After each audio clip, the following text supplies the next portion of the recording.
Kalau udah mulai menjelang pemilu, terus ngelihat timeline yang ngebahas tentang pemilu, terutama pilpres, itu sering kali ngelihat ada netizen atau orang-orang yang bilang males deh kayaknya ngikutin pilpres karena calonnya tuh itu lagi, maksudnya yang dari partai lagi, dari yang udah ada juga gitu kan, yang mungkin udah punya masalah juga, mungkin ada track record masalah dengan publik dan lain sebagainya, dimana publik sebenarnya butuh pilihan lain lagi yang nggak tersedia di dalam opsi yang ada gitu loh dalam pemilu.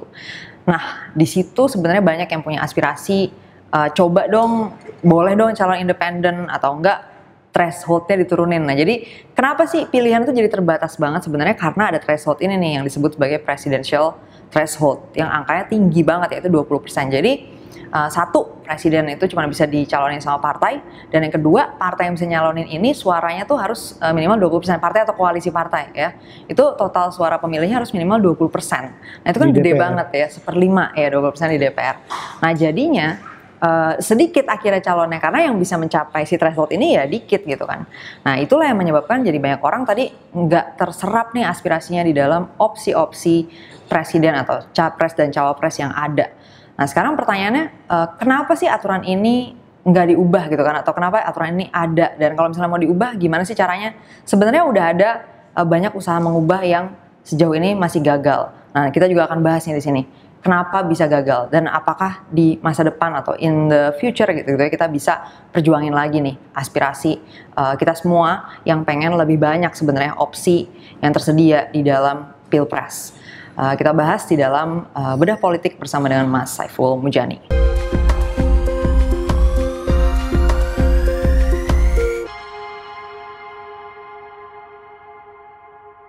Mas Saiful, jadi kita kan mau mendekati ke pilpresnya 2024, itu orang udah pada mulai bahas kayak bakal milih siapa nih, Tapi anak-anak muda terutama nih teman-temanku itu banyak yang males ngikutin pilpres karena kayak kenapa sih calonnya tuh dikit banget dan itu lagi yang jelas-jelas punya track record bermasalah gitu kan.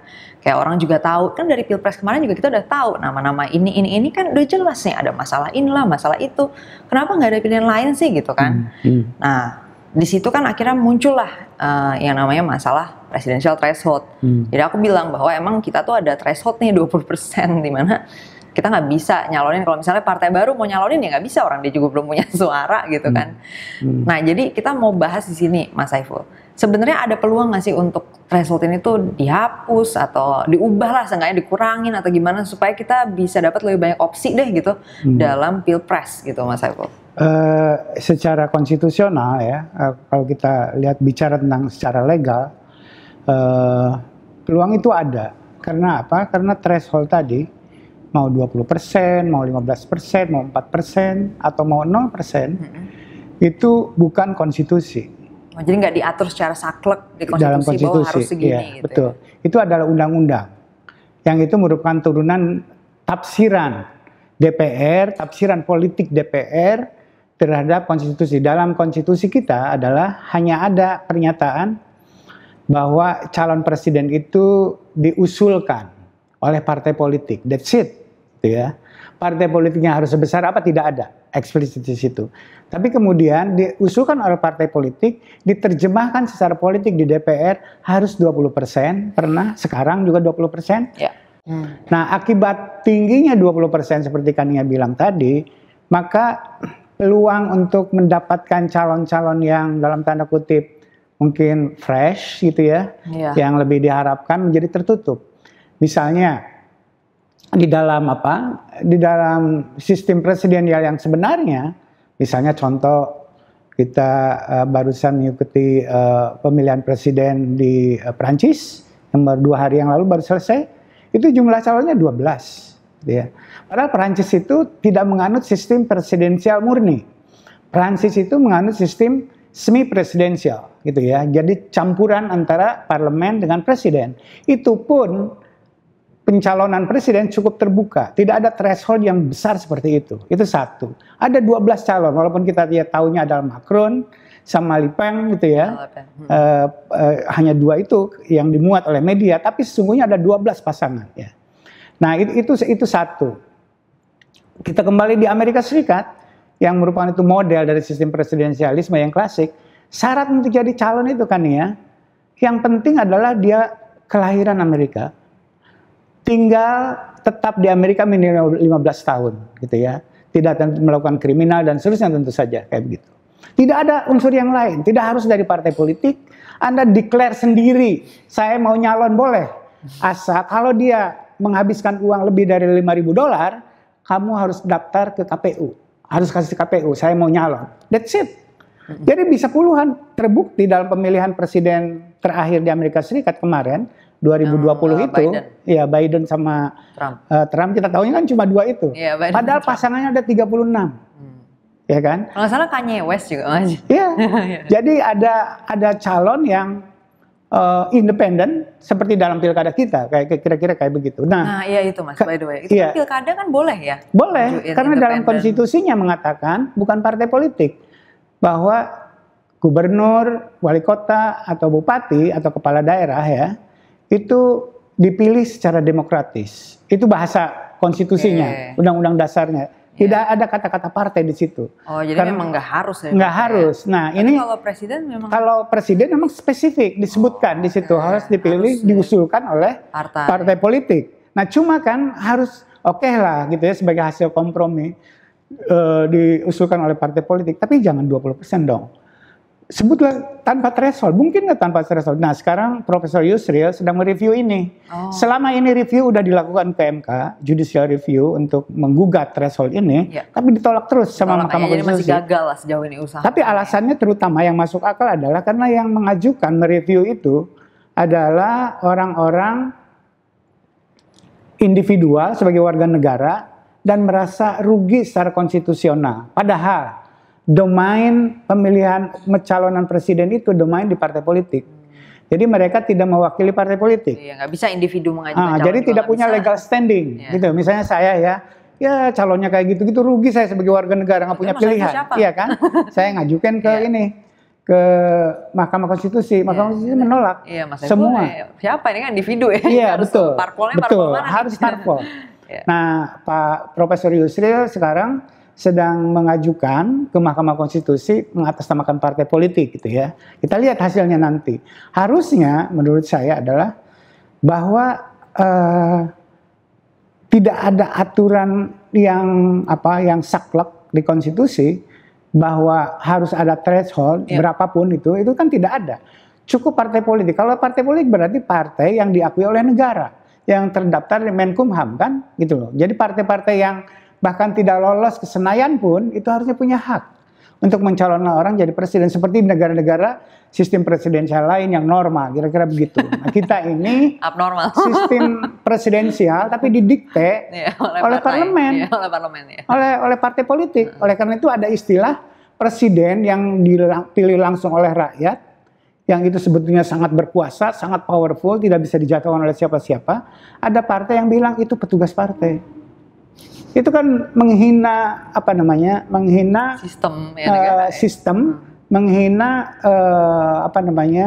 lembaga negara yang itu punya dasar yang sangat kuat secara demokratik gitu ya, karena itu dipilih langsung oleh rakyat. Presiden itu dalam beberapa hal, dalam konteks kita sistem presidensialisme yang kita anut seperti di Amerika Serikat juga, presiden itu paralel atau sejajar dengan raja gitu loh, karena dia kepala negara juga. Jadi itu simbol negara sebenarnya, dan tidak bisa kita memperlakukan seorang presiden itu sebagai petugas dari sebuah organisasi. Petugas sebuah organisasi apapun gitu loh. Ini dipilih rakyat loh, gitu ya. Jadi oleh karena itu ada masalah yang sangat dasar di situ, masalah konstitusi kita, gitu ya, tidak konsisten dengan sistem presidensialisme. Kedua, kalaupun tidak konsisten, minimal undang-undang yang turunannya di bawah undang-undang dasar itu harus direvisi, gitu ya. Direvisi supaya lebih konsisten. Betul, supaya lebih konsisten. Dan mungkin yang menarik adalah tadi kan yang nyebut di pilkada ya. Pilkada itu hanya membolehkan untuk calon independen.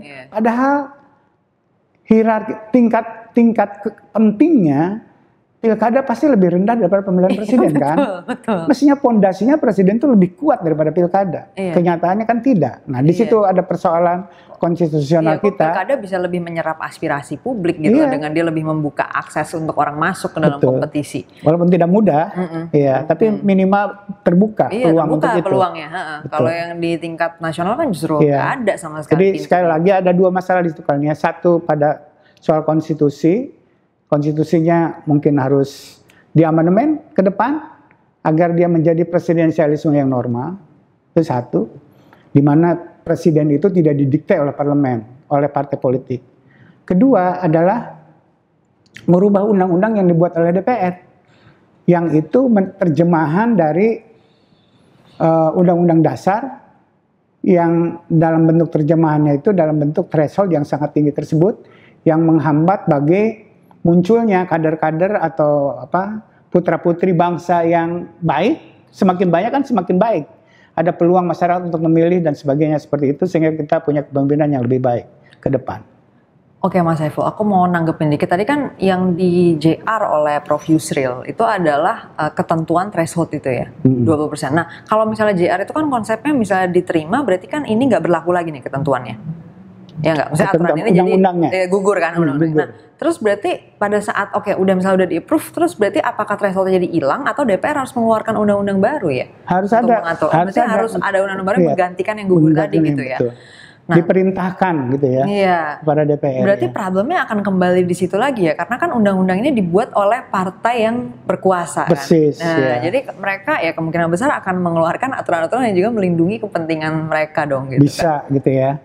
Tapi kan nanti secara konstitusional tidak boleh membuat produk yang kurang lebih sama, kan kayak begitu. Karena udah gugur nih. Iya, udah gugur gitu. Jadi setidaknya kalaupun mereka mau masih dengan kepentingan mereka ada threshold sehingga turun lah dari 20%. Iya, setidaknya begitu. Mudah-mudahan ya, atau malah naik lagi. Iya.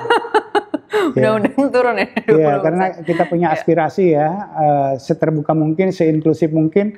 Tidak mungkin tidak seinklusif Amerika Serikat, tapi minimal tidak membebani sampai 20% seperti itu kan. Iya. Dari Mas Saiful, tim SMRC gitu pernah nggak sih melakukan survei misalnya tingkat kepercayaan publik pada partai, kemudian dibandingin dengan tingkat kepercayaan publik pada figur misalnya presiden? Kita punya studi yang cukup rutin tentang itu, kepercayaan publik terhadap berbagai lembaga itu.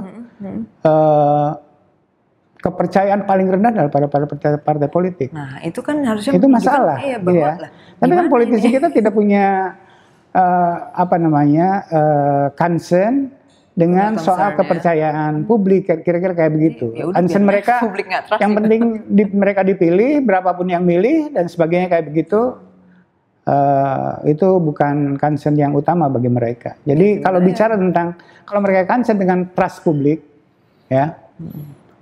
Rendah sekali. Jadi itu menarik. Hierarkinya adalah biasanya yang paling tinggi dipercaya itu adalah TNI, kemudian presiden, gitu ya. Belakangan sejak zaman Pak Tito, polisi juga naik ke atas. Tapi biasanya polisi agak bawah, gitu.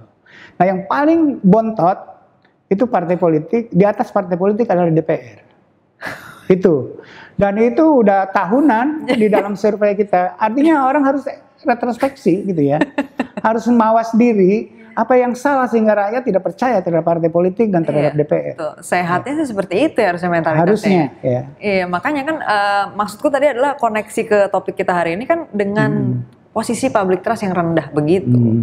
Kan juga susah dong jadinya kita disuruh percaya pada calon dari institusi yang tidak dipercaya tadi kan gitu. Ya kan? Jadi sulit dong kalau hanya mengikuti opsi-opsi yang ada dari institusi yang jelas-jelas tidak dipercaya gitu sama orang.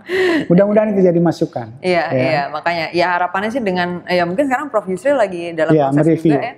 Ya mudah-mudahan dari pihak MK-nya juga bisa ini ya terenlighten, tercerahkan kira-kira begitu. Untuk melihat isu ini. Oke, thank you semuanya yang udah nonton episode kita kali ini. Mudah-mudahan tadi bisa membantu teman-teman yang lain juga yang masih bertanya-tanya kenapa calonnya terbatas segala macam. Tadi kita udah diskusiin ya sebenarnya akar masalahnya di mana.